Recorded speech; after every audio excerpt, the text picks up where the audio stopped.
Hello students. तो TV school ਦੇ ਵਿੱਚ ਤੁਹਾਡਾ ਸਾਰਿਆਂ ਦਾ ਬਹੁਤ-ਬਹੁਤ ਸਵਾਗਤ ਹੈ। ਸੋ ਅੱਜ ਆਪਾਂ ਸ਼ੁਰੂ ਕਰਨ ਜਾ ਰਹੇ ਹਾਂ 12ਵੀਂ ਕਲਾਸ ਦਾ ਇੱਕ ਯੂਨਿਟ ਜਿਸ ਦਾ ਨਾਮ ਹੈ ਐਟਮਸ ਐਂਡ ਨਿਊਕਲੀਆਈ, ਜਿਸ ਦਾ ਕਿ ਨਾਮ ਮੈਂ ਆਲਰੇਡੀ ਇੱਥੇ ਲਿਖ ਚੁੱਕੀ ਹਾਂ। ਸੋ ਐਟਮ ਬਾਰੇ ਤੁਸੀਂ ਪਹਿਲਾਂ ਬਹੁਤ ਪੜ੍ਹਿਆ ਹੋਏਗਾ ਔਰ ਨਿਊਕਲੀਆਈ ਮੇਬੀ ਨਾ ਸੁਣਿਆ ਹੋਵੇ ਇਹ ਵਾਲਾ ਵਰਡ। ਐਟਮਸ ਔਰ ਨਿਊਕਲੀਅਸ ਇਹ ਵਰਡਸ ਆਪਾਂ ਕੀ ਹਨ ਬਹੁਤ ਵਾਰ ਸੁਣ ਚੁੱਕੇ ਹਾਂ। ਸੋ ਐਟਮ ਬਾਰੇ ਆਪਾਂ ਜਨਰਲੀ 8th 9th ਕਲਾਸ ਤੋਂ ਕੀ ਹੈ ਪੜ੍ਹਨਾ ਸ਼ੁਰੂ ਕਰ ਦਿੰਦੇ ਹਾਂ। ਸੋ ਹੁਣ ਨਿਊਕਲੀਆਈ ਕੀ ਹੈ? ਸੋ ਨਿਊਕਲੀਅਸ ਕੀ ਹੁੰਦਾ ਹੈ? That is the central portion of atom. So ਉਹਦੇ ਜਿਹੜੇ ਬਿਲਕੁਲ ਸੈਂਟਰ ਵਾਲਾ ਪੋਰਸ਼ਨ ਹੈ, ਸਫੇਰੀਕਲ ਪੋਰਸ਼ਨ ਜਿਹਨੂੰ ਆਪਾਂ ਬੋਲਦੇ ਹਾਂ, ਉਹਨੂੰ ਆਪਾਂ ਨਿਊਕਲੀਅਸ ਬੋਲਦੇ ਹਾਂ। ਅਗਰ ਆਪਾਂ ਉਹਦੀ ਪਲੂਰਲ ਫਾਰਮ ਦੇਣੀ ਹੋਵੇ, ਮਤਲਬ ਇੱਕ ਤੋਂ ਜ਼ਿਆਦਾ ਨਿਊਕਲੀਅਸ ਦੀ ਅਗਰ ਗੱਲ ਕਰਦੇ ਹੋਈਏ ਦੈਨ ਉਹਨੂੰ ਆਪਾਂ ਨਿਊਕਲੀਆਈ ਬੋਲ ਦਿੰਦੇ ਹਾਂ। ਸੋ ਬਹੁਤ ਜ਼ਿਆਦਾ ਕਨਫਿਊਜ਼ ਹੋਣ ਦੀ ਲੋੜ ਨਹੀਂ ਹੈ। ਸਿਰਫ ਨਿਊਕਲੀਆਈ ਕੀ ਹੈ, ਨਿਊਕਲੀਅਸ ਦੀ ਪਲੂਰਲ ਫਾਰਮ ਹੈ ਕਿ ਅਗਰ ਇੱਕ ਤੋਂ ਜ਼ਿਆਦਾ ਨਿਊਕਲੀਅਸ ਦੀ ਗੱਲ ਕਰ ਰਹੇ ਹੋਈਏ ਤਾਂ ਆਪਾਂ ਨਿਊਕਲੀਅਸ 2 ਔਰ 3 ਨਿਊਕਲੀਅਸ ਬੋਲਣ ਦੀ ਬਜਾਏ ਉਹਨੂੰ ਆਪਾਂ ਨਿਊਕਲੀਆਈ ਦਾ ਨਾਮ ਦਿੰਦੇ ਹਾਂ। ਦੈਨ ਹੁਣ ਇਹਦੇ ਵਿੱਚ ਇਸ ਯੂਨਿਟ ਦੇ ਵਿੱਚ ਆਪਾਂ 2 ਚੈਪਟਰਸ ਪੜਾਂਗੇ 1 ਬਾय 1। ਪਹਿਲਾ ਚੈਪਟਰ ਜੋ ਹੈ ਆਪਣਾ ਉਹ ਹੈ ਐਟਮਸ, ਦੂਸਰਾ ਚੈਪਟਰ ਜੋ ਹੈ ਉਹ ਹੈ ਨਿਊਕਲੀਆਈ। ਸੋ ਆਪਾਂ ਹੁਣ ਅੱਜ ਸ਼ੁਰੂਆਤ ਕਰਾਂਗੇ ਇਹਦੇ ਪਹਿਲੇ ਚੈਪਟਰ ਦੀ ਜਿਹੜਾ ਹੈ atoms. So first chapter is atoms.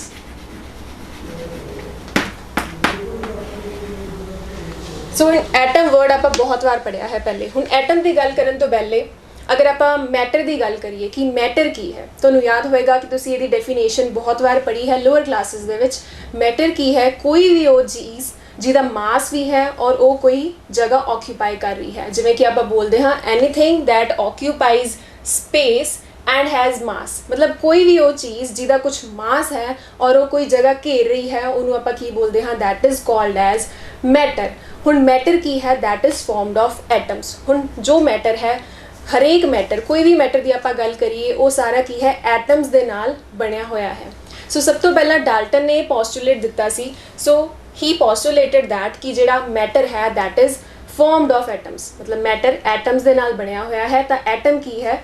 Matter ਦਾ ਇੱਕ ਯੂਨਿਟ ਹੈ ਐਂਡ ਦੈਟ ਇਜ਼ ਇਨਡਿਵਿਜ਼ੀਬਲ। ਸੋ ਇਨਡਿਵਿਜ਼ੀਬਲ ਦਾ ਕੀ ਮਤਲਬ ਹੈ ਕਿ ਆਪਣੇ ਕੋਲ ਕੋਈ ਮੈਟਰ ਹੈ, ਮੰਨ ਲਓ ਕੋਈ ਬੁੱਕ ਦੀ ਹੀ ਗੱਲ ਕਰੀਏ, that is also matter because ਉਹਦਾ ਮਾਸ ਵੀ ਹੈ ਔਰ ਉਹ ਕੋਈ ਜਗ੍ਹਾ ਘੇਰ ਵੀ ਰਹੀ ਹੈ। ਸੋ ਬੁੱਕ ਕੀ ਹੈ? ਇੱਕ ਮੈਟਰ ਹੈ। ਉਹ ਕੀ ਹੈ? ਐਟਮਸ ਦੇ ਨਾਲ, ਕਿੰਨੇ ਸਾਰੇ ਐਟਮਸ ਨੂੰ ਮਿਲ ਕੇ ਇੱਕ ਬੁੱਕ ਬਣੀ ਹੈ। ਸੋ ਐਟਮ ਉਹਦਾ ਕੀ ਹੋ ਗਿਆ? ਇੱਕ ਯੂਨਿਟ ਹੋ ਗਿਆ। ਸੋ ਡਾਲਟਨ ਨੇ ਕੀ ਕਿਹਾ ਕਿ ਜਿਹੜਾ ਐਟਮ ਹੈ ਦੈਟ ਇਜ਼ ਇਨਡਿਵਿਜ਼ੀਬਲ, ਮਤਲਬ ਉਹਦੇ ਆਪਾਂ ਅੱਗੋਂ ਦੀ ਹੋਰ ਹਿੱਸੇ ਨਹੀਂ ਕਰ ਸਕਦੇ ਜਾਂ ਹੋਰ ਭਾਗ ਨਹੀਂ ਕਰ ਸਕਦੇ। ਸੋ ਦੈਟ ਐਟਮ ਕੀ ਹੈ? ਸਭ ਤੋਂ ਛੋਟਾ ਯੂਨਿਟ ਹੈ ਕਿਸੇ ਵੀ ਮੈਟਰ ਦਾ। ਬਟ ਇਸ ਤੋਂ ਬਾਅਦ ਡਾਲਟਨ ਤੋਂ ਬਾਅਦ ਕੀ ਹੈ? ਅਗਲੇ ਸਾਇੰਟਿਸਟ ਸੀ ਜੇ ਥੋਮਸਨ। ਸੋ ਉਹਨਾਂ ਨੇ ਇੱਕ ਐਟਮ ਦੇ ਸਟਰਕਚਰ ਦੇ ਬਾਰੇ ਆਪਾਂ ਨੂੰ ਦੱਸਿਆ। ਸੋ ਉਹਨਾਂ ਨੇ ਇੱਕ ਥਿਊਰੀ ਦਿੱਤੀ, ਮੀਨਸ ਉਹਨਾਂ ਨੇ ਆਪਣੇ ਅਕੋਰਡਿੰਗਲੀ ਦੱਸਿਆ ਕਿ ਐਟਮ ਦਾ ਸਟਰਕਚਰ ਕਿਸ ਤਰ੍ਹਾਂ ਹੋ ਸਕਦਾ ਹੈ। ਸੋ ਜੇ ਥੋਮਸਨ ਤੋਂ ਬਾਅਦ ਕੀ ਹੈ? ਇੱਕ ਹੋਰ ਸਾਇੰਟਿਸਟ ਸੀ ਜਿਨ੍ਹਾਂ ਦਾ ਨਾਮ ਕੀ ਹੈ? ਰਦਰਫੋਰਡ। ਸੋ ਉਹਨਾਂ ਨੇ ਆਪਣੇ ਅਕੋਰਡਿੰਗਲੀ ਸਟਰਕਚਰ ਆਫ ਐਟਮ ਨੂੰ ਥੋੜ੍ਹਾ ਜਿਹਾ ਮੋਡੀਫਾਈ ਕੀਤਾ ਕਿ ਐਟਮ ਦਾ ਸਟਰਕਚਰ ਉਸ ਤਰ੍ਹਾਂ ਨਾ ਹੋ ਕੇ ਇੱਦਾਂ ਦਾ ਹੋਏਗਾ।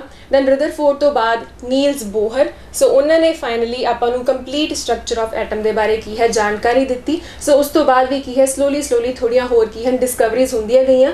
ਸੋ ਜੋ ਕਿ ਆਪਾਂ ਵਿੱਚ ਐਡ ਕਰਦੇ ਗਏ। ਸੋ ਹੁਣ ਇਸ ਚੈਪਟਰ ਦੇ ਵਿੱਚ ਜਾਂ ਇਸ ਯੂਨਿਟ ਦੇ ਵਿੱਚ ਆਪਾਂ ਹੁਣ ਜੋ ਮੇਨ ਪੁਆਇੰਟਸ ਪੜ੍ਹਨੇ ਹਨ ਉਹ ਕੀ ਹੈ? ਸਭ ਤੋਂ ਪਹਿਲੇ ਤਾਂ ਆਪਾਂ ਮਾਡਲਸ ਪੜ੍ਹਾਂਗੇ ਐਟਮ ਦੇ, ਮਤਲਬ ਕਿ ਉਹਦੇ ਸਟਰਕਚਰ ਦੇ ਲਈ ਜਿਹੜੇ ਡਿਫਰੈਂਟ ਮਾਡਲਸ ਦਿੱਤੇ ਸਾਇੰਟਿਸਟ ਨੇ ਉਹ ਕਿਹੜੇ ਸੀ। ਉਸ ਤੋਂ ਬਾਅਦ ਆਪਾਂ ਕੁਝ ਬੇਸਿਕ ਜਿਹੀ ਇਨਫੋਰਮੇਸ਼ਨ ਦੇਖਾਂਗੇ ਨਿਊਕਲੀਆਈ ਦੇ ਬਾਰੇ। Nuclei means plural form of nucleus. ਇਸ ਤੋਂ ਇਲਾਵਾ ਆਪਾਂ ਦੇਖਾਂਗੇ ਰੇਡੀਓ ਐਕਟੀਵਿਟੀ ਦੇ ਫਿਨੋਮੀਨਨ ਬਾਰੇ ਕਿ ਰੇਡੀਓ ਐਕਟੀਵਿਟੀ ਕੀ ਹੈ। ਜੋ ਰੇਡੀਓ ਐਕਟੀਵਿਟੀ ਆਪਾਂ ਬੋਲਦੇ ਹਾਂ ਕਿ ਕੋਈ ਐਲੀਮੈਂਟ ਅਗਰ ਐਕਟਿਵ ਰੇਡੀਏਸ਼ਨਸ ਨੂੰ ਇਮਿਟ ਕਰ ਰਿਹਾ ਹੈ। ਹੁਣ ਆਪਾਂ ਅੱਗੇ ਚੈਪਟਰ ਦੇ ਵਿੱਚ ਹੀ ਇਹਦੀ ਗੱਲ ਕਰਾਂਗੇ ਕਿ ਐਕਟਿਵ ਰੇਡੀਏਸ਼ਨਸ ਕੀ ਹਨ। ਜਸਟ ਹਜੇ ਮੈਂ ਮੇਨ ਪੁਆਇੰਟਸ ਦੱਸ ਰਹੀ ਹਾਂ। ਰੇਡੀਓ ਐਕਟੀਵਿਟੀ ਦੀ ਗੱਲ ਕਰਾਂਗੇ। ਦੈਨ ਉਸ ਤੋਂ ਬਾਅਦ ਆਪਾਂ ਗੱਲ ਕਰਾਂਗੇ ਨਿਊਕਲੀਅਰ ਰਿਐਕਸ਼ਨਸ ਦੀ ਕਿ ਇੱਕ ਸਟੇਬਲ ਨਿਊਕਲੀਅਸ ਇੱਕ ਦੂਜੇ ਸਟੇਬਲ ਨਿਊਕਲੀਅਸ ਦੇ ਵਿੱਚ ਕਿੱਦਾਂ ਕਨਵਰਟ ਹੁੰਦਾ ਹੈ, that is nuclear reaction.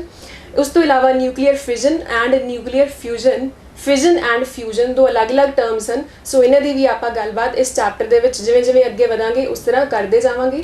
So just ਹੁਣ ਮੈਂ ਮੇਨ ਪੁਆਇੰਟਸ ਦੱਸ ਦਿੱਤੇ ਹਨ। ਹੁਣ ਸਟਾਰਟਿੰਗ ਆਪਾਂ ਕਰਾਂਗੇ with the models of atom. Models means ਕਿ ਹੁਣ ਜਿਹੜਾ ਐਟਮ ਹੈ ਉਹਦਾ ਸਟਰਕਚਰ ਕਿਸ ਤਰ੍ਹਾਂ ਦਾ ਹੋਏਗਾ। ਸੋ ਫਰਸਟਲੀ ਆਪਾਂ ਗੱਲ ਕਰਾਂਗੇ ਜੇ ਥੋਮਸਨ ਵੱਲੋਂ ਜਿਹੜਾ ਮਾਡਲ ਦਿੱਤਾ ਗਿਆ ਉਹਦੀ। ਸੋ ਫਰਸਟ ਆਪਣਾ ਟੌਪਿਕ ਹੈ Thomson's model of atom. model of atom. So Thomson's model of atom क्यों? बिकॉज थॉमसन ਵੱਲੋਂ ਇਹ ਕੀ ਹੈ? ਮਾਡਲ ਦਿੱਤਾ ਗਿਆ ਸੀ ਐਟਮ ਦਾ। ਸੋ ਥੋਮਸਨ ਦੇ ਅਕੋਰਡਿੰਗਲੀ ਕੀ ਹੈ? ਕੋਈ ਵੀ ਐਟਮ ਜਾਂ ਫਿਰ ਹਰੇਕ ਐਟਮ ਉਹ ਕੀ ਹੈ? That consist of a sphere. और स्फीयर की है that is a positively charged sphere. मतलब हरेक एटम जो होएगा वो की है एक स्फीयर है। स्फीयर की ਹੁੰਦਾ है जिवें ਆਪਾਂ मैथ्स ਦੇ ਵਿੱਚ ਪੜਿਆ ਹੋਇਆ ਹੈ ਲਾਈਕ ਉਹਦੀ ਸਰਕੂਲਰ ਸ਼ੇਪ ਹੋਏਗੀ ਬਟ ਅੰਦਰੋਂ ਵੀ ਉਹ ਕੀ ਹੈ ਫਿਲਡ ਹੋਏਗਾ। ਮਤਲਬ ਇਹ 3 ਡਾਇਮੈਂਸ਼ਨਲ ਫਿਗਰ ਹੈ। ਸੋ ਆਪਾਂ ਸਫੀਅਰ ਦੀ ਗੱਲ ਕਰ ਰਹੇ ਹਾਂ। ਹਰੇਕ ਐਟਮ ਇੱਕ ਸਫੀਅਰ ਦੀ ਸ਼ੇਪ ਦਾ ਹੈ ਔਰ ਉਹ ਸਫੀਅਰ ਕੀ ਹੈ ਪੋਜ਼ਿਟਿਵਲੀ ਚਾਰਜਡ है और इस तरह पॉजिटिवली चार्जड है कि पूरे स्फीयर का जिहड़ा मास है और पूरे स्फीयर का जिहड़ा चार्ज है पॉजिटिव चार्ज है पूरे स्फीयर दे विच की है यूनीफॉर्मली डिस्ट्रीब्यूट होया होएगा। यूनीफॉर्मली मतलब इस तरह नहीं होएगा कि पूरे स्फीयर दे विच किसी जगह पॉजिटिव चार्ज ज़्यादा है या किसी जगह पॉजिटिव चार्ज घट है, वो हुंदी है नॉन यूनीफॉर्म डिस्ट्रीब्यूशन। सो थॉमसन ने कहा कि जिहड़ा पूरा मास है यूनीफॉर्मली डिस्ट्रीब्यूटेड है और जिहड़ा पॉजिटिव चार्ज है वो भी की है पूरे स्फीयर दे अक्रॉस वो भी यूनीफॉर्मली डिस्ट्रीब्यूटेड है। सो ये तो होगी पॉजिटिव चार्ज की गल। हुण नैगेटिव चार्ज मीनस हुण जिहड़े इलैक्ट्रॉन्स हैं थॉमसन के अकॉर्डिंगली जिहड़े इलैक्ट्रॉन्स होणगे वो किस तरह विच प्रेजेंट होणगे। जिवें अगर आप एक एग्जाम्पल लईए वाटरमैलन की। सो वाटरमैलन दे विच की हुंदा है तरबूज दे विच जिहड़े बीज हुंदे हन सो बीज उहदे विच हुंदे हन। सो जिवें पूरा रैड पोर्शन हुंदा है वाटरमैलन का ਉਹਦੇ ਵਿੱਚ ਕੀ ਹੁੰਦੇ ਹਨ ਉਹਦੇ ਬੀਜ ਹੁੰਦੇ ਹਨ। ਉਸੇ ਤਰ੍ਹਾਂ ਅਗਰ ਆਪਾਂ ਉਹਦੇ ਨਾਲ ਰਿਲੇਟ ਕਰੀਏ ਐਟਮ ਦੇ ਸਟਰਕਚਰ ਨੂੰ ਦੈਨ ਉਹ ਜਿਹੜਾ ਪੂਰਾ ਸਫੀਅਰ ਹੈ ਵਾਟਰਮੈਲਨ ਹੈ ਉਹ ਕੀ ਹੈ ਪੋਜ਼ਿਟਿਵਲੀ ਚਾਰਜਡ यूनीफॉर्म स्फीयर और विच जिहड़े बीज हुंदे हन उन्हां नूं आपां रिलेट कर रहे हाँ with the electrons. So according to Thomson हरेक एटम की है एक स्फीयर की तरह है और स्फीयर की है यूनीफॉर्मली पॉजिटिव चार्ज के नाल मतलब पॉजिटिव चार्ज यूनीफॉर्मली डिस्ट्रीब्यूटेड है।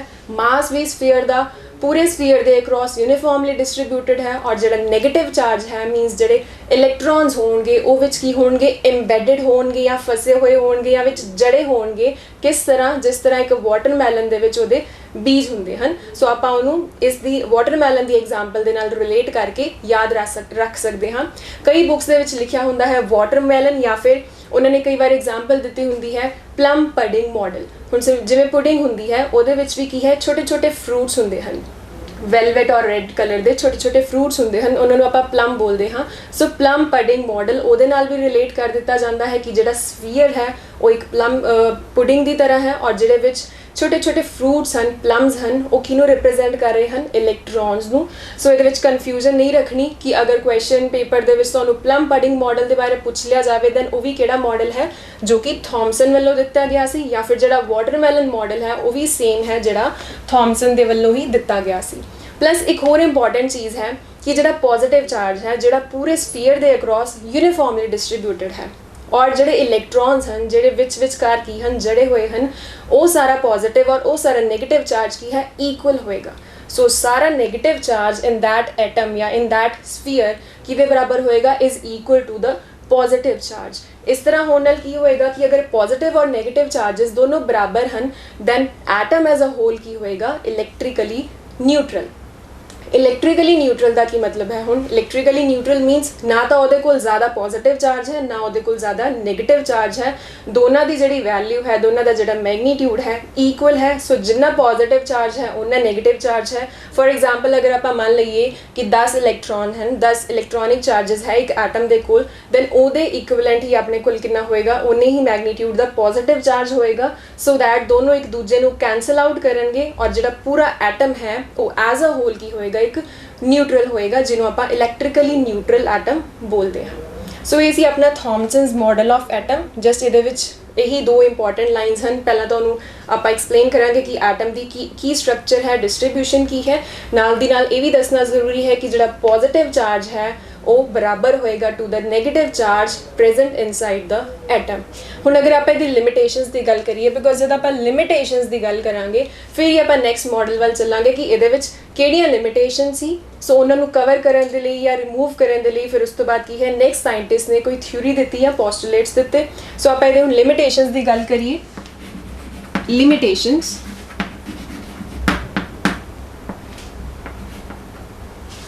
लिमिटेशनस मतलब कि ये की नुक्स सीगे मतलब ये किहड़ियां चीज़ों को एक्सप्लेन नहीं कर पाया ये वाला मॉडल ऑफ एटम। सो मैं लिखना जरूरी समझांगी बिकॉज लिमिटेशनस इंपॉर्टेंट हैं कई बार एग्जाम दे विच पुछ लिया जांदियां हैं एज सच। सो 2 लिमिटेशनस की आप गल करांगे। फर्स्ट लिमिटेशन है it could not explain the origin of spectral lines in hydrogen and other atoms observed experimentally. सो हुणे पहली लिमिटेशन या पहला जी ये कमी सी या नुक्स सी की सी सो हाइड्रोजन की एग्जाम्पल लीए या फिर कुछ होर एटम्स भी हैं उन्होंने अगर आप गैशियस एटम्स लीए मीनस अगर गैशियस फॉर्म लीए अंडर सर्टन कंडीशन सो आप कंडीशनस जब पढ़ांगे स्पैक्ट्रल लाइनस बारे उदों मैं दसांगी किहड़ियां कंडीशनस सो कुछ कंडीशनस के अंदर की है ਜਿਹੜੇ ਗੈਸ਼ੀਅਸ ਐਟਮਸ ਹਨ ਉਹ ਕੀ ਹਨ ਕੁਝ ਹੋਰ ਤਰ੍ਹਾਂ ਦਾ ਬਿਹੇਵੀਅਰ ਸ਼ੋ ਕਰਦੇ ਹਨ ਕਿੱਦਾਂ ਦਾ ਬਿਹੇਵੀਅਰ ਐਕਸਪੈਰੀਮੈਂਟਲੀ ਆਪਾਂ ਇਹ ਦੇਖਿਆ सो उदों जो साइंटिस्ट सी उन्होंने एक्सपेरीमेंटली ये चीज़ देखी लाइक फॉर एग्जाम्पल अगर आप हाइड्रोजन की गल करिए दैन अंडर सर्टन कंडीशनस वो कुछ स्पैक्ट्रल लाइनस आपां स्क्रीन के उपर शो करते हैं सो आप पढ़ांगे किहड़ियां कंडीशनस हैं सो फिर उदों तुहानूं ज़्यादा समझ आएगा जस्ट हजे मैं लिमिटेशनस तुहानूं एक्सप्लेन कर रही हाँ कि हाइड्रोजन और कुछ होर भी इदां दे एटम्स हैं सो कुछ अंडर स्पैसीफिक कंडीशनस वो की हैं स्पैक्ट्रल लाइनस आपां शो करते हैं upon the screen so spectral line मैं इत्थे थोड़ा एक्सप्लेन कर दिंदी हाँ कि स्पैक्ट्रल लाइनस ही हैं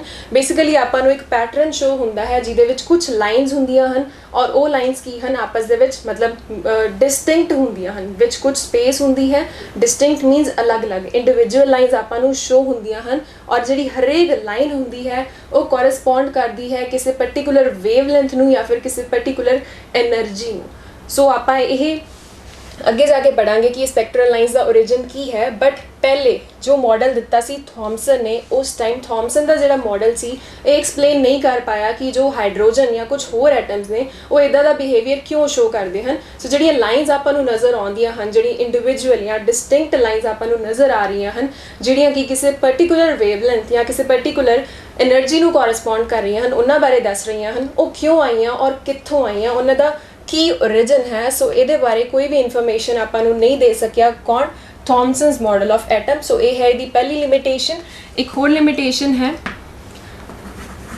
it could not explain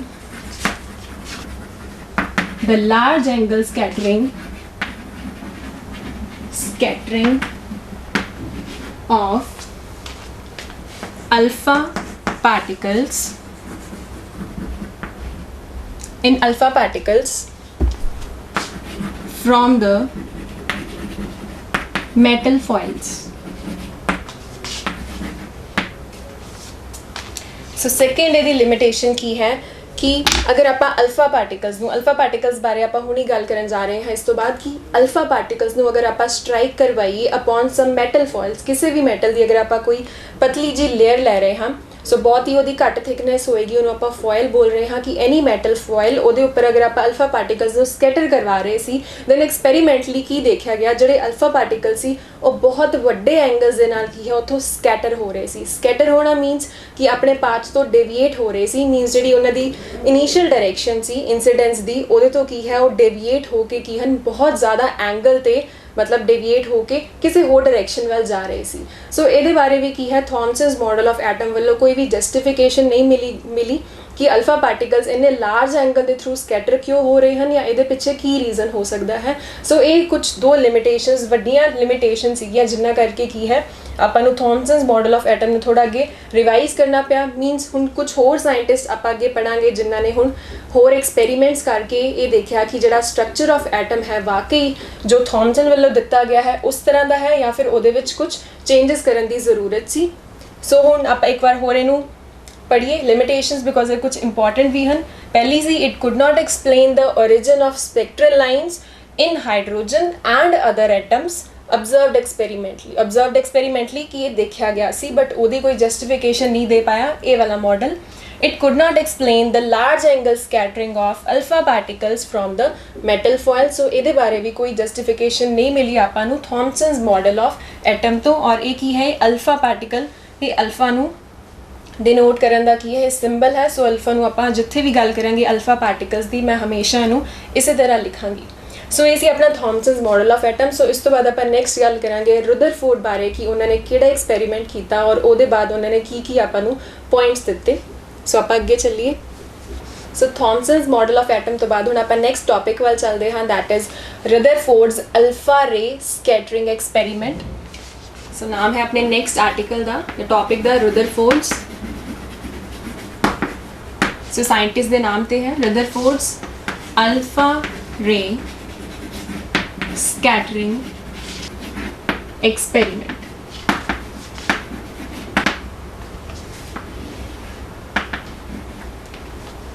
So Rutherford's alpha ray scattering experiment, because experiment ਕਿਹਦੇ ਦੁਆਰਾ perform ਕੀਤਾ ਗਿਆ ਸੀ, that is Rutherford। So ਇਹਦੇ ਵਿੱਚ ਉਹਨਾਂ ਨੇ use ਕੀਤਾ ਸੀ alpha rays ਜਾਂ alpha particles ਦੀ beam ਨੂੰ। So that is why experiment ਦੇ ਵਿੱਚ ਆਪਾਂ use ਕਰਦੇ ਹਾਂ Rutherford's alpha ray scattering, because ਇਹਦੇ ਵਿੱਚ ਕੀ ਹੈ, ਆਪਾਂ scattering ਨੂੰ ਕੀ ਹੈ observe ਕੀਤਾ। So alpha ray scattering experiment। So ਇਹ experiment ਕੀ ਹੈ, ਬਹੁਤ important experiment ਹੈ। So ਇਸ experiment ਤੋਂ ਬਾਅਦ ਹੀ Rutherford ਨੇ ਕੀ ਹੈ, ਜੋ atom ਦਾ basic ਜਾਂ ਜਿਹੜਾ ਮੇਨ ਸਟਰਕਚਰ ਹੁੰਦਾ ਹੈ ਉਹਨੂੰ ਅੱਗੇ ਲੈ ਕੇ ਆਂਦਾ ਸੀ ਕਿ ਉਹਦੇ ਵਿੱਚ ਕੀ ਕੀ ਹੁੰਦਾ ਹੈ। ਸੋ ਕਿਹੜੇ ਕਿਹੜੇ ਉਹਦੇ ਵਿੱਚ ਪਾਰਟਸ ਹੁੰਦੇ ਹਨ। ਸੋ ਆਪਾਂ ਹੁਣ ਇਹਦੀ ਗੱਲ ਸ਼ੁਰੂ ਕਰੀਏ। ਸੋ ਸਭ ਤੋਂ ਪਹਿਲੇ ਤਾਂ ਆਪਾਂ ਦੇਖੀਏ ਕਿ ਅਲਫਾ ਪਾਰਟੀਕਲ ਕੀ ਹੈ। So alpha particle that is a helium nucleus. Helium nucleus. So helium ਬਾਰੇ ਤੁਹਾਨੂੰ ਪਤਾ ਹੋਏਗਾ ਕਿ ਪੀਰੀਓਡਿਕ ਟੇਬਲ ਦੇ ਵਿੱਚ ਜਿਵੇਂ ਸਭ ਤੋਂ ਪਹਿਲੇ ਨੰਬਰ ਤੇ ਹਾਈਡਰੋਜਨ, ਦੈਨ ਹੀਲੀਅਮ ਆਉਂਦਾ ਹੈ। ਦੈਨ ਹੀਲੀਅਮ ਦੇ ਵਿੱਚ ਕੀ ਹੁੰਦੇ ਹਨ, ਉਹਦੇ ਨਿਊਕਲੀਅਸ ਦੇ ਵਿੱਚ 2 protons and 2 he ਨਿਊਟਰੋਨਸ। 2 protons and 2 ਨਿਊਟਰੋਨਸ ਇੱਕ ਹੀਲੀਅਮ ਨਿਊਕਲੀਅਸ ਦੇ ਵਿੱਚ। ਸੋ ਉਹਦਾ ਜਿਹੜਾ ਟੋਟਲ ਮਾਸ ਹੁੰਦਾ ਹੈ, ਮਾਸ ਨੰਬਰ ਕਿੰਨਾ ਹੁੰਦਾ ਹੈ, that is 2 + 2 4। So mass number ਬਾਰੇ ਤੁਸੀਂ ਕੈਮਿਸਟਰੀ 'ਚ ਇਹ ਚੀਜ਼ ਪੜ੍ਹੀ ਹੋਏਗੀ। ਸੋ ਮਾਸ ਨੰਬਰ ਇਜ਼ 2 + 2 4, ਔਰ ਉਹਦਾ ਜੋ ਅਟੋਮਿਕ ਨੰਬਰ ਹੈ, ਅਟੋਮਿਕ ਨੰਬਰ ਜੋ ਕਿ ਆਪਾਂ ਨੰਬਰ ਆਫ ਪ੍ਰੋਟੋਨਸ ਤੋਂ ਲੈਂਦੇ ਹਾਂ। ਸੋ ਅਗਰ 2 ਪ੍ਰੋਟੋਨਸ ਹਨ ਦੈਨ ਉਹਦਾ ਅਟੋਮਿਕ ਨੰਬਰ ਕੀ ਹੋਏਗਾ, that is 2। So alpha particle ਕੀ ਹੈ, that is a helium nucleus. So helium nucleus ਦੇ ਬਾਰੇ ਮੈਂ ਤੁਹਾਨੂੰ ਦੱਸਿਆ 2 ਪ੍ਰੋਟੋਨਸ ਐਂਡ 2 ਨਿਊਟਰੋਨਸ। ਸੋ ਉਸੇ ਤਰ੍ਹਾਂ ਜੋ ਅਲਫਾ ਪਾਰਟੀਕਲ ਹੈ ਉਹਨੂੰ ਵੀ ਆਪਾਂ ਕਿਹਦੇ ਨਾਲ ਡਿਨੋਟ ਕਰਾਂਗੇ, ਦੈਟ ਇਟ ਇਜ਼ ਹੈਵਿੰਗ ਕਿੰਨਾ ਮਾਸ ਨੰਬਰ ਹੋਏਗਾ, ਦੈਟ ਇਜ਼ 4। 4 ਕਿੱਦਾਂ ਬਣਿਆ, 2 + 2, ਔਰ ਇਹਦਾ ਅਟੋਮਿਕ ਨੰਬਰ ਕਿੰਨਾ ਹੋਏਗਾ, ਦੈਟ ਇਜ਼ 2। ਸੋ ਆਪਾਂ ਹੁਣ ਹਮੇਸ਼ਾ ਯਾਦ ਰੱਖਾਂਗੇ ਜਦ ਵੀ ਆਪਾਂ ਅਲਫਾ ਪਾਰਟੀਕਲ ਦੀ ਗੱਲ ਕਰ ਰਹੇ ਹਾਂ, that it is having atomic number 2 units and mass number 4 units। 4 units। ਹੁਣ ਆਪਾਂ ਅਲਫਾ ਰੇ ਸਕੈਟਰਿੰਗ, ਸੋ ਆਪਾਂ ਨੂੰ ਕੋਈ ਸੋਰਸ ਚਾਹੀਦਾ ਹੈ ਜਿਹਦੇ ਵਿੱਚੋਂ ਕੀ ਹਨ, ਅਲਫਾ ਪਾਰਟੀਕਲਸ ਨਿਕਲਣ। ਸੋ ਜ਼ਿਆਦਾਤਰ ਰੇਡੀਓ ਐਕਟਿਵ ਐਲੀਮੈਂਟਸ ਜਿਹੜੇ ਹੁੰਦੇ ਹਨ, ਰੇਡੀਓ ਐਕਟਿਵ ਐਲੀਮੈਂਟਸ ਕਿਹੜੇ ਹਨ, ਜਿਨ੍ਹਾਂ ਦੇ ਵਿੱਚੋਂ ਕੁਝ ਐਕਟਿਵ ਰੇਡੀਏਸ਼ਨਸ ਇਮਿਟ ਹੁੰਦੀਆਂ ਹਨ। ਐਕਟਿਵ ਰੇਡੀਏਸ਼ਨਸ ਕੀ ਹੋ ਸਕਦੀਆਂ ਹਨ, ਜਾਂ ਤਾਂ ਕੁਝ એનર્ਜੀ ਆਪਾਂ ਨੂੰ ਕੀ ਹਨ, ਬਾਹਰ ਦੇ ਰਹੇ ਹਨ ਆਊਟਪੁੱਟ ਦੇ ਵਿੱਚ in the form of electromagnetic waves. Waves ਦੀ ਫਾਰਮ ਦੇ ਵਿੱਚ ਕੀ ਹੈ, એનર્ਜੀ ਬਾਹਰ ਨਿਕਲ ਰਹੀ ਹੈ। ਜਾਂ ਫਿਰ ਇਹ ਵੀ ਹੋ ਸਕਦਾ ਹੈ ਕਿ ਉਸ ਐਲੀਮੈਂਟ ਦੇ ਵਿੱਚੋਂ ਕੀ ਹੈ, ਵੈਰੀ ਹਾਈ ਸਪੀਡ ਪਾਰਟੀਕਲਸ ਬਾਹਰ ਨਿਕਲ ਰਹੇ ਹਨ, that R sub atomic particles. ਮਤਲਬ ਐਟਮ ਦੇ ਅੰਦਰ ਜਿਹੜੇ ਪਾਰਟੀਕਲਸ ਹੁੰਦੇ ਹਨ, ਸਬ ਅਟੋਮਿਕ ਪਾਰਟੀਕਲਸ ਜਿਨ੍ਹਾਂ ਨੂੰ ਆਪਾਂ ਬੋਲਦੇ ਹਾਂ ਕਿ ਵੈਰੀ ਹਾਈ ਸਪੀਡ ਦੇ ਨਾਲ ਅਗਰ ਉਹ ਬਾਹਰ ਨਿਕਲ ਰਹੇ ਹਨ, ਉਹਨੂੰ ਵੀ ਆਪਾਂ ਕੀ ਬੋਲਦੇ ਹਾਂ, that is also called radioactivity। So radioactivity ਕੀ ਹੈ, that is phenomenon of emission of active radiations from any element। active radiations ਕੀ ਬੋਲਿਆ ਮੈਂ, ਜਾਂ ਤਾਂ ਉਹ એનર્ਜੀ ਹੋ ਸਕਦੀ ਹੈ in the form of waves, ਜਾਂ ਫਿਰ ਉਹ ਕੀ ਹੋ ਸਕਦੇ ਹਨ, very high speed ਜਾਂ very energetic subatomic particles। So alpha rays ਜਾਂ ਅਲਫਾ ਪਾਰਟੀਕਲਸ ਆਮ ਤੌਰ ਤੇ ਜਿਹੜੇ ਰੇਡੀਓ ਐਕਟਿਵ ਐਲੀਮੈਂਟਸ ਹੁੰਦੇ ਹਨ, ਮੋਸਟਲੀ ਰੇਡੀਓ ਐਕਟਿਵ ਐਲੀਮੈਂਟਸ ਕੀ ਹਨ, ਉਹ ਅਲਫਾ ਪਾਰਟੀਕਲਸ ਇਮਿਟ ਕਰਦੇ ਹਨ। ਸੋ ਆਪਾਂ ਸੋਰਸ ਕੀ ਲਵਾਂਗੇ, ਕਿਸੇ ਵੀ ਇੱਕ ਰੇਡੀਓ ਐਕਟਿਵ ਐਲੀਮੈਂਟ ਨੂੰ ਲਵਾਂਗੇ ਜਿਹਦੇ ਵਿੱਚੋਂ ਅਲਫਾ ਪਾਰਟੀਕਲਸ ਕੀ ਹਨ, ਬਾਹਰ ਨਿਕਲਣਗੇ। ਦੈਨ ਹੁਣ ਆਪਾਂ ਦੇਖੀਏ ਕਿ ਇਹਦਾ ਜੋ ਐਕਸਪੈਰੀਮੈਂਟਲ ਸੈਟਅਪ ਹੈ ਉਹ ਕਿਸ ਤਰ੍ਹਾਂ ਦਾ ਹੋਏਗਾ। ਦੈਨ ਐਕਸਪੈਰੀਮੈਂਟਲ ਸੈਟਅਪ ਦੇ ਵਿੱਚ ਆਪਣੇ ਕੋਲ ਹੈ,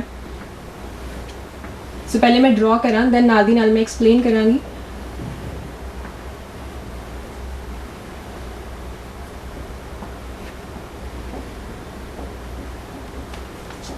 ਸੋ ਮੈਂ ਇੱਕ ਬਲੌਕ ਸ਼ੋ ਕੀਤਾ ਹੈ, ਅੰਦਰ ਸੋਰਸ ਪਲੇਸ ਕਰਾਂਗੇ ਜਿਹਦੇ ਵਿੱਚੋਂ ਕੀ ਹੈ, ਅਲਫਾ ਪਾਰਟੀਕਲਸ ਇਮਿਟ ਹੋਣਗੇ। ਇਹ ਹੈ ਲੈਡ ਬਲੌਕ। ਅੱਗੇ ਆਪਾਂ ਯੂਜ਼ ਕਰਾਂਗੇ ਕੋਲੀਮੇਟਰ। ਦੈਨ ਅੱਗੇ ਕੋਈ ਇੱਕ ਮੈਟਲ ਦੀ ਫੋਇਲ, ਆਪਾਂ ਗੋਲਡ ਫੋਇਲ ਯੂਜ਼ ਕਰ ਰਹੇ ਹਾਂ। ਔਰ ਅੱਗੇ ਕੀ ਹੈ, ਸਕਰੀਨ।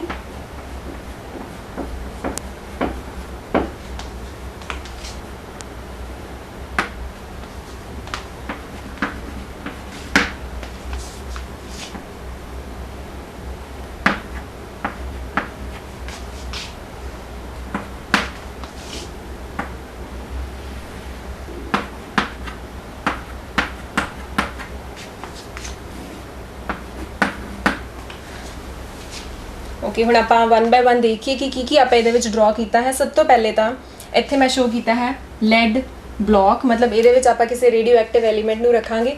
ਸੋ ਜੋ ਐਕਸਪੈਰੀਮੈਂਟ ਪਰਫਾਰਮ ਕੀਤਾ ਗਿਆ ਸੀ, ਜਿਹੜਾ ਉਹਦੇ ਵਿੱਚ ਰੇਡੀਓ ਐਕਟਿਵ ਐਲੀਮੈਂਟ ਯੂਜ਼ ਕੀਤਾ ਗਿਆ, ਦੈਟ ਇਜ਼ ਬਿਸਮਥ। ਸੋ ਇਹ ਵਾਲਾ ਆਈਸੋਟੋਪ ਸੀ। ਸੋ ਇਹਨੂੰ ਆਪਾਂ ਅੰਦਰ ਪਲੇਸ ਕੀਤਾ ਹੈ ਇਨਸਾਈਡ ਦ ਲੈਡ ਬਲੌਕ। ਸੋ ਇਹ ਕੀ ਹੈ, ਇੱਕ ਸੋਰਸ ਹੈ ਅਲਫਾ ਪਾਰਟੀਕਲਸ ਦਾ। ਸੋ ਇਹਦੇ ਵਿੱਚੋਂ ਅਲਫਾ ਪਾਰਟੀਕਲਸ ਕੀ ਹਨ, ਬਾਹਰ ਵੱਲ ਨਿਕਲਣਗੇ। ਅੱਗੇ ਆਪਾਂ ਇੱਕ ਕੋਲੀਮੇਟਰ ਲਗਾਇਆ ਹੈ। ਸੋ ਇਹ ਹੈ ਕੋਲੀਮੇਟਰ, ਉਹ ਵੀ ਕੀ ਹੈ, ਲੈਡ ਦਾ ਹੀ ਬਣਿਆ ਹੋਇਆ ਹੈ। ਸੋ ਕੋਲੀਮੇਟਰ ਲਗਾਉਣ ਦਾ ਕੀ ਮਤਲਬ ਹੈ ਕਿ ਜਿਹੜੀਆਂ ਵਿੱਚੋਂ ਅਲਫਾ ਪਾਰਟੀਕਲ ਦੀਆਂ ਰੇਜ਼ ਆ ਰਹੀਆਂ ਹਨ, ਉਹਨਾਂ ਨੂੰ ਬਿਲਕੁਲ ਇੱਕ ਨੈਰੋ ਬੀਮ ਦੇ ਵਿੱਚ ਕੀ ਹੈ ਆਪਾਂ ਅੱਗੇ ਪਾਸ ਕਰਵਾਈਏ। ਮੀਨਸ ਉਹ ਇਸ ਤਰ੍ਹਾਂ ਫੈਲੀ ਹੋਈ ਨਾ ਹੋਵੇ ਸਾਰੀ ਬੀਮ, ਜਸਟ ਉਹਨੂੰ ਨੈਰੋ ਕਰਨ ਦੇ ਲਈ ਆਪਾਂ ਇੱਥੇ ਕੀ ਹੈ, ਕੋਲੀਮੇਟਰ ਯੂਜ਼ ਕੀਤਾ ਹੈ। So that is the collimator. ਉਸ ਤੋਂ ਬਾਅਦ ਅੱਗੇ ਆਪਾਂ ਰੱਖੀ ਹੈ ਗੋਲਡ ਫੋਇਲ। ਸੋ ਇਹ ਜੋ ਵਿੱਚ ਤੁਹਾਨੂੰ ਨਜ਼ਰ ਆ ਰਹੀ ਹੈ, that is very thin gold foil. और यदि डिमेंशन की अगर आप गल करिए, यदि जो थिकनेस है that is about 10⁻⁻⁸ metre. So 1 over अगर आप नीचे 1 दे नाल 8 जीरोज़ लगाइए, सो मतलब इन्नी घट थिकनेस की की है आप इत्थे गोल्ड फॉयल यूज़ की है। दैन आफ्टर दिस आप चैक की कीता, मतलब एक्सपैरीमेंटली की देखा गया कि ਜਿਹੜੇ अल्फा पार्टिकल सी, सो जिवें कि मैं इत्थे शो किया ही है कि most of the alpha particles की हैं बिल्कुल स्ट्रेट पास हो गए। So these are alpha particles. और कुछ alpha particles very small amount या very small number of alpha particles वो की हैं कुछ एंगल ते स्कैटर हो गए, किसी होर डायरेक्शन वाल चले गए। और वेरी स्मॉल लाइक कह लो 8000 अल्फा पार्टिकल्स दे विचों कोई एक अल्फा पार्टिकल होएगा अबाउट 1 in 8000 अल्फा पार्टिकल्स। सो अगर आप 8000 के करीब अल्फा पार्टिकल्स इंसीडेंट करवा रहे सी, तो ओनली अबाउट 1 अल्फा पार्टिकल की है इन्ने ज़्यादा एंगल के नाल स्कैटर होके बिल्कुल पिछे वाली डायरेक्शन वाल आ जाएगा। सो ये डिफरेंट ऑब्जर्वेशन सी। आप किस तरह इन्होंने नोट किया, अपने कोल की है इत्थे एक स्क्रीन लगाई गई है जिन्होंने मैं इत्थे डॉटेड शो किया है। सो इन्हों पूरे स्ट्रक्चर नूं आपां पूरी अरेंजमेंट नूं आपां बोलते हैं रोटेटेबल डिटेक्टर। रोटेटेबल बिकॉज आप की है रोटेट कर सकते हैं एट एनी एंगल, आप ऑब्जर्वेशन चैक कर सकते हैं। सो जिहदे विच दो चीज़ां हैं रोटेटेबल डिटेक्टर दे विच, एक तो जिंक सल्फाइड स्क्रीन है जो कि मैं स्क्रीन इस तरह शो की है, and one is the microscope. So ये हुण जिंक सल्फाइड स्क्रीन के उपर की हैं फ्लैशेज या सेंटिलेशंस की हैं प्रोड्यूस होंगियां। हुण फ्लैश की है कि बहुत ब्राइट तरीके दे नाल उत्थे की है एक शाइन आपां नूं नज़र आएगी, लेकिन वो होएगी बहुत ही स्मॉल टाइम इंटरवल दे लई, मतलब बहुत ही स्मॉल टाइम दे लई उत्थे की है एक बहुत ही ब्राइट जी लाइट आपां नूं नज़र आएगी। दैट इज़ कॉल्ड फ्लैश या फिर सेंटिलेशन भी बोल दिता जाता है। सो जिंक सल्फाइड स्क्रीन के उपर आपां नूं due to alpha particles flashes नज़र आउणगियां, और वो सारिया फ्लैशेस या सेंटिलेशंस नूं आपां किहदे नाल ऑब्जर्व करांगे या किहदे नाल ऑब्जर्व किया गया, that is through the microscope. Also because जिहड़ा डिटेक्टर है, जिहड़ी अरेंजमेंट है वो रोटेटेबल है, सो आपां माइक्रोस्कोप दे थ्रू रीडिंग्स चैक कर सकते हैं एट डिफरेंट एंगल्स मीनस जिहड़ी एंगल ऑफ इंसीडेंट, मतलब जो अपनी इनीशियल डायरेक्शन सी इंसीडेंस दी ਉਹਦੇ विद रिस्पैक्ट टू आपां डिफरेंट एंगल्स ते माइक्रोस्कोप नूं रोटेट करके आप फ्लैशेस नूं काउंट भी कर सकते हैं। सो ये सारा अपना पूरा की सी एक्सपैरीमेंटल सैटअप सी या फिर अरेंजमेंट सी, जिस तरह मतलब रुदरफोर्ड ने और उन्होंने जिहड़े नाल होर काम करन वाले सी उन्होंने ये ऑब्जर्वेशंस लईआं। सो आप देखिए कि की ऑब्जर्व किया और ये तो कंक्लूजन की लिया उन्होंने। सो पहले ऑब्जर्वेशंस की गल करिए। सो ऑब्जर्वेशंस की हुण आपां गल करिए, 3 मेन ऑब्जर्वेशंस अपने कोल इत्थे आउणगियां। किहड़ियां ऑब्जर्वेशंस? सब तो पहली तां most of the alpha particles go straight without any deflection.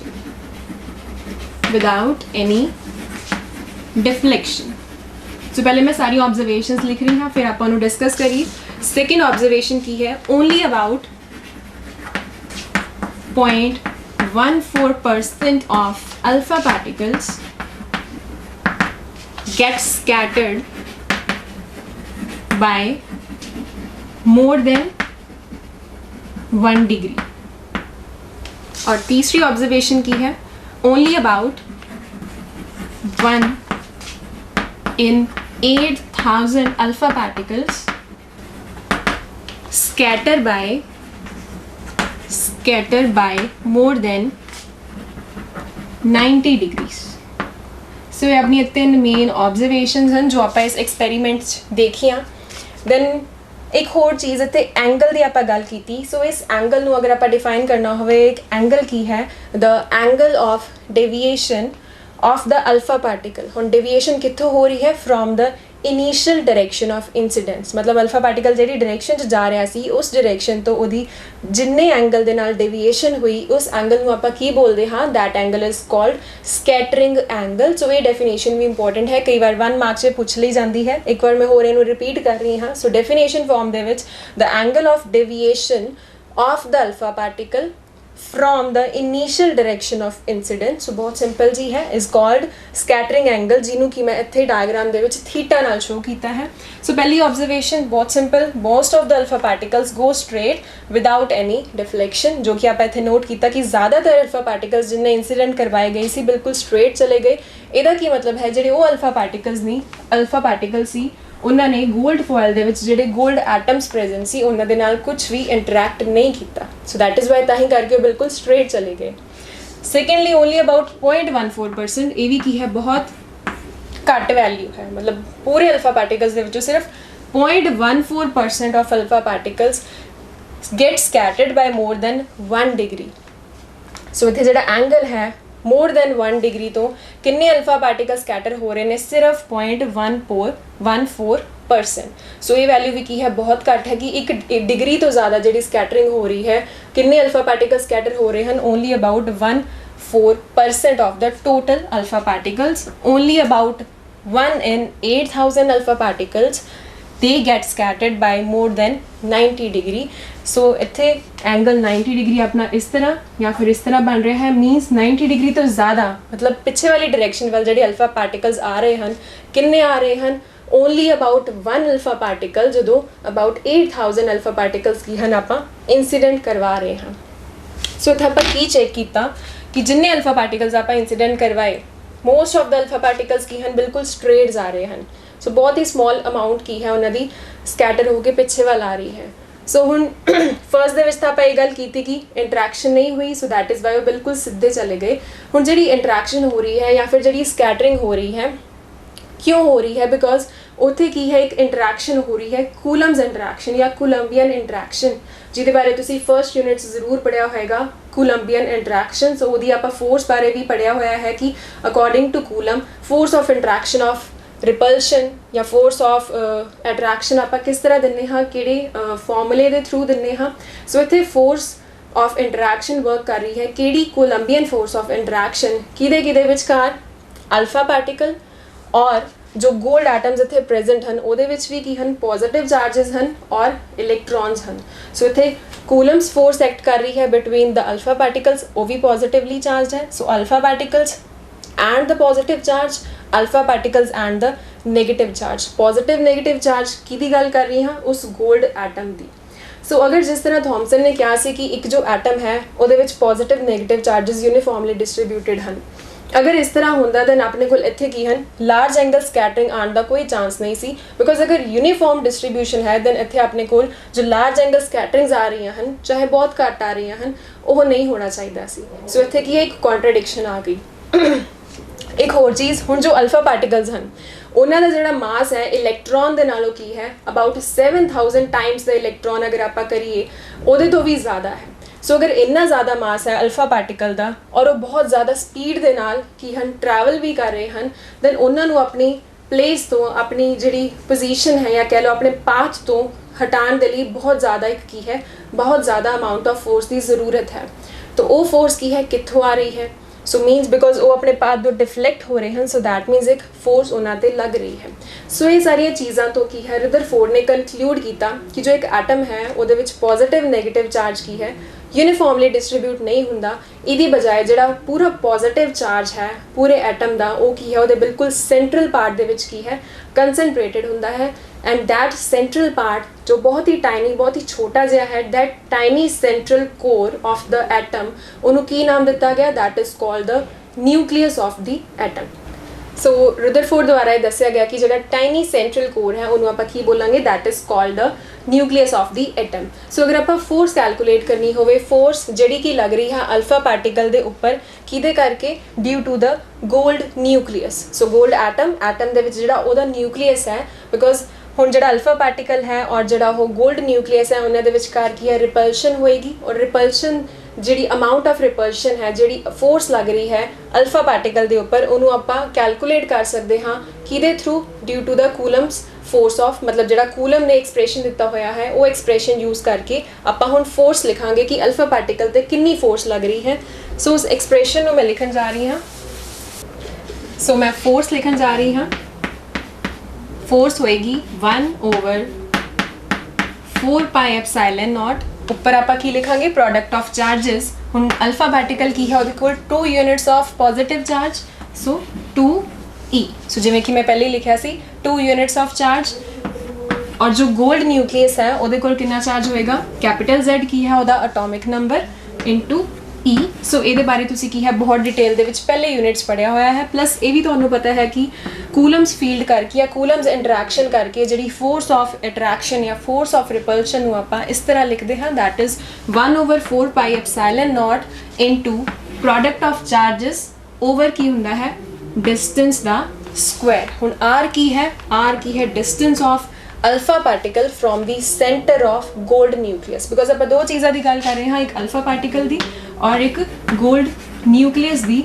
So 1/4 pi epsilon naught alpha particle ਦਾ ਚਾਰਜ, ਗੋਲਡ ਨਿਊਕਲੀਅਸ ਦਾ ਚਾਰਜ ਓਵਰ r ਕੀ ਹੈ? ਇਹਨਾਂ ਦੇ ਵਿਚਕਾਰ ਦਾ ਡਿਸਟੈਂਸ।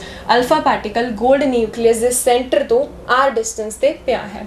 ਵੇਅਰ f ਕੀ ਹੈ? ਜਿਹੜੀ ਫੋਰਸ ਹੈ ਇਹਦਾ ਜਿਹੜਾ ਮੈਗਨੀਟਿਊਡ ਹੈ ਔਰ ਇਹਦੀ ਜਿਹੜੀ ਡਾਇਰੈਕਸ਼ਨ ਹੈ ਉਹ ਕਾਂਸਟੈਂਟ ਨਹੀਂ ਰਹਿੰਦੀ, ਉਹ ਚੇਂਜ ਹੁੰਦੀ ਹੈ, ਵੇਰੀ ਹੁੰਦੀ ਹੈ ਜਿਵੇਂ ਜਿਵੇਂ ਅਲਫਾ ਪਾਰਟੀਕਲ ਗੋਲਡ ਨਿਊਕਲੀਅਸ ਦੇ ਨਜ਼ਦੀਕ ਆਉਂਦਾ ਹੈ ਜਾਂ ਫਿਰ ਉਸ ਤੋਂ ਦੂਰ ਜਾਂਦਾ ਹੈ। ਹੁਣ ਐਂਡ ਦੇ ਵਿੱਚ ਇੱਕ ਮੈਂ ਇੱਥੇ ਡਾਇਗਰਾਮ ਦੇ ਥਰੂ ਸ਼ੋ ਕਰਨਾ ਜਾ ਰਹੀ ਹਾਂ ਕਿ ਫੋਰਸ ਕਿਸ ਤਰ੍ਹਾਂ ਵੇਰੀ ਕਰਦੀ ਹੈ। ਸੋ ਬਹੁਤ ਹੀ ਸਿੰਪਲ ਜੀ ਚੀਜ਼ ਹੈ। ਇੱਥੇ ਮੈਂ ਗੋਲਡ ਨਿਊਕਲੀਅਸ ਸ਼ੋ ਕੀਤਾ ਐਂਡ ਇੱਥੇ ਅਲਫਾ ਪਾਰਟੀਕਲਸ ਸ਼ੋ ਕਰ ਰਹੀ ਹਾਂ।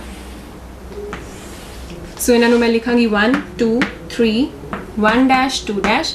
ਸੋ ਨੰਬਰ ਆਫ ਅਲਫਾ ਪਾਰਟੀਕਲਸ ਮੈਂ ਸ਼ੋ ਕੀਤੇ ਹਨ। ਸੋ ਬਿਲਕੁਲ ਅਗਰ ਸੈਂਟਰ ਵਾਲੇ ਦੀ ਗੱਲ ਕਰੀਏ, ਬਿਲਕੁਲ ਜਿਹੜਾ ਹੈਡ ਔਨ ਕੋਲਾਈਡ ਕਰਨ ਲਈ ਜਾ ਰਿਹਾ ਹੈ with the gold nucleus, so that is alpha particle. So ਇੱਕ ਕੁਝ ਡਿਸਟੈਂਸ ਤੱਕ ਜਾ ਕੇ ਉਹ ਕੀ ਹੈ? ਬਿਲਕੁਲ ਵਾਪਸ ਆਪਣੀ ਡਾਇਰੈਕਸ਼ਨ ਵੱਲ ਵਾਪਸ ਆ ਜਾਏਗਾ। ਸੋ ਕਿੰਨੇ ਐਂਗਲ ਦੇ ਥਰੂ ਇਹਦੀ ਡਿਫਲੈਕਸ਼ਨ ਹੋਈ ਜਾਂ ਸਕੈਟਰਿੰਗ ਹੋਈ? ਬਾਈ 180 ਡਿਗਰੀਜ਼।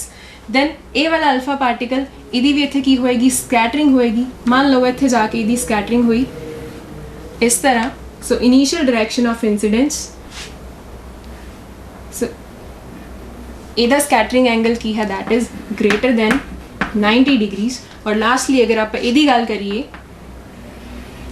ਇਹਦੀ ਜੋ ਸਕੈਟਰਿੰਗ ਹੋਏਗੀ ਉਹ ਕੁਝ ਇਸ ਤਰ੍ਹਾਂ। ਸੋ ਅਲਫਾ ਪਾਰਟੀਕਲ ਔਰ ਇੱਧਰ ਵੀ ਅਲਫਾ ਪਾਰਟੀਕਲ, ਵੇਅਰ ਇੱਥੇ ਜੋ ਆਪਣੇ ਕੋਲ ਸਕੈਟਰਿੰਗ ਐਂਗਲ ਹੈ that is less than 90 degrees. Similarly ਇੱਥੇ ਵੀ ਸੇਮ ਚੀਜ਼। ਸੋ ਇੱਥੇ ਆਪਣੇ ਕੋਲ ਜਿਹੜੀ ਸਕੈਟਰਿੰਗ ਹੋ ਰਹੀ ਹੈ ਅਗੇਨ ਉਹ ਵੀ ਕੀ ਹੋਏਗੀ? Greater then 90 degrees. ਔਰ ਜਿਹੜੀ ਨੀਚੇ ਵਾਲੀ ਹੈ ਉਹ ਕੀ ਹੋਏਗੀ? ਘੱਟ, ਲੈਸ ਦੈਨ 90 ਡਿਗਰੀ। ਸੋ ਆਪਾਂ ਇੱਥੇ ਕੀ ਦੇਖਿਆ ਕਿ ਜਿਹੜੀ ਫੋਰਸ ਹੈ ਉਹ ਵੇਰੀ ਕਰ ਰਹੀ ਹੈ। ਸੋ ਜਿਹੜਾ ਵਿੱਚ ਵਾਲਾ ਸੀ ਨੰਬਰ 1 ਅਲਫਾ ਪਾਰਟੀਕਲ ਸੀ, ਬਿਲਕੁਲ ਹੈਡ ਔਨ ਕੋਲਾਈਡ ਕਰ ਰਿਹਾ ਸੀ। ਉਸ ਕੇਸ ਦੇ ਵਿੱਚ ਅਲਫਾ ਪਾਰਟੀਕਲ ਕੁਝ ਡਿਸਟੈਂਸ ਤੱਕ ਟਰੈਵਲ ਕੀਤਾ, ਉਹਦੀ ਕਾਈਨੈਟਿਕ એનર્ਜੀ ਸਲੋ ਹੁੰਦੀ ਗਈ, ਇੱਥੇ ਜਾ ਕੇ ਬਿਲਕੁਲ ਜ਼ੀਰੋ ਹੋ ਗਈ ਔਰ ਉਸ ਤੋਂ ਬਾਅਦ ਕੀ ਹੈ? ਉਹਨੇ ਬਿਲਕੁਲ ਵਾਪਸ ਆਪਣੇ ਪਾਥ ਨੂੰ ਰਿਟਰੇਸ ਕੀਤਾ।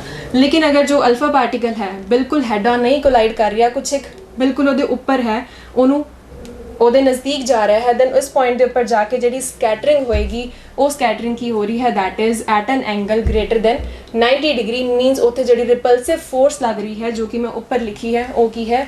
ਇਸ ਦੇ ਕੰਪੈरेटिवली ਥੋੜੀ ਘੱਟ ਲੱਗ ਰਹੀ ਹੈ। ਔਰ ਬਿਲਕੁਲ ਅਗਰ ਆਪਾਂ ਥਰਡ ਅਲਫਾ ਪਾਰਟੀਕਲ ਦੀ ਗੱਲ ਕਰੀਏ, ਉਸ ਪੁਆਇੰਟ ਦੇ ਉੱਪਰ ਵੀ ਜਿਹੜਾ ਸਕੈਟਰਿੰਗ ਐਂਗਲ ਹੈ that is less than 90 degree, then ਉੱਥੇ ਜਿਹੜੀ ਰਿਪਲਸਿਵ ਫੋਰਸ ਹੈ ਉਹ ਕੀ ਹੈ?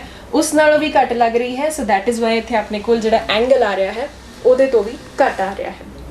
ਦੈਨ ਸੋ ਫਿਲਹਾਲ ਅੱਜ ਆਪਾਂ ਗੱਲ ਕੀਤੀ ਹੈ about Thomson's model of atom. Thomson's model of atom ਦੀਆਂ ਲਿਮਿਟੇਸ਼ਨਸ ਪੜ੍ਹਨ ਤੋਂ ਬਾਅਦ ਆਪਾਂ ਰਦਰਫੋਰਡਸ ਦੇ ਮਾਡਲ ਦੀ ਫਿਲਹਾਲ ਅਜੇ ਮਾਡਲ ਤੱਕ ਤਾਂ ਨਹੀਂ ਪਹੁੰਚੇ, ਸਿਰਫ ਆਪਾਂ ਐਕਸਪੈਰੀਮੈਂਟ ਦੀ ਗੱਲ ਕੀਤੀ। ਐਕਸਪੈਰੀਮੈਂਟ ਤੋਂ ਬਾਅਦ ਉਹਦੀਆਂ ਆਬਜ਼ਰਵੇਸ਼ਨਸ ਔਰ ਕੁਝ ਕਨਕਲੂਜਨਸ ਦੀ ਗੱਲ ਕੀਤੀ। ਇਸ ਤੋਂ ਬਾਅਦ ਕੁਝ ਹੋਰ ਉਹਨਾਂ ਨੇ ਟਰਮਸ ਦਿੱਤੀਆਂ ਸੀ, ਉਹਨਾਂ ਟਰਮਸ ਦੀ ਡਿਸਕਸ਼ਨ ਆਪਾਂ ਹੁਣ ਆਪਣੇ ਨੈਕਸਟ ਲੈਕਚਰ ਦੇ ਵਿੱਚ ਕਰਾਂਗੇ। ਸੋ ਫਿਲਹਾਲ ਅੱਜ ਦੇ ਲਈ ਇੰਨਾ ਹੀ ਕੰਮ ਹੈ। Thank you.